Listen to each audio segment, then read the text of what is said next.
Hi friends, నా పేరు రాజు. మీరు చూస్తున్నారు గంపల రాజు యూట్యూబ్ ఛానల్. ఫ్రెండ్స్, ఈ రోజు వీడియో ఏంటంటే బాలీవుడ్ డైరెక్టర్తో రామ్ చరణ్ సినిమా. ఇక వివరాల్లోకి వెళ్తే, ఎప్పుడు వచ్చామన్నది కాదు, బుల్లెట్ దిగిందా లేదా అనే డైలాగు మహేష్ బాబు పోకిరి సినిమాలో చెప్తాడు.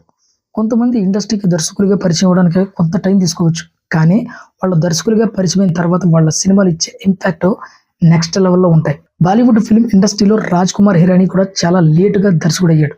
కానీ తాను దర్శకత్వం వహించినటువంటి మున్నాబాయ్ ఎంబీబీఎస్ సినిమా మాత్రం బాక్స్ ఆఫీస్ వద్ద దుమ్ము దులిపిందని చెప్పాలి.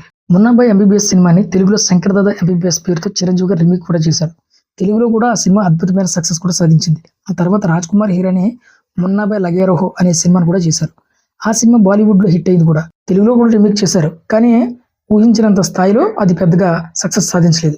అయితే ఇప్పటి వరకు రాజ్ కుమార్ హిరానీ 6 సినిమాలకు దర్శకుడిగా వ్యవహరించారు. అయితే ఇందులో డంకీ సినిమా మాత్రమే ఊహించిన రేంజ్ సక్సెస్ అందుకోలేదు. తెలుగులో రామ్ చరణ్ సూపర్ హిట్ సినిమాలు చేసిన తర్వాత బాలీవుడ్ లో జంజీర్ అనే సినిమాతో ఎంట్రీ ఇచ్చాడు.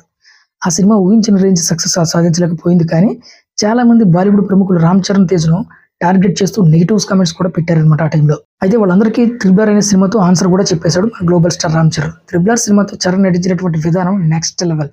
చాలా మంది అల్లూరు సీతారామరాజు గెటప్ చూసి శ్రీరాముడు అని ఫీల్ అయ్యేంత సందర్భాలు కూడా చాలా ఉన్నాయి. ఇకపోతే ప్రస్తుతం రాజ్ కుమార్ హిరానీ దర్శకత్వంలో రామ్ చరణ్ సినిమా చేయబోతున్న వార్తలు కూడా వస్తున్నాయి.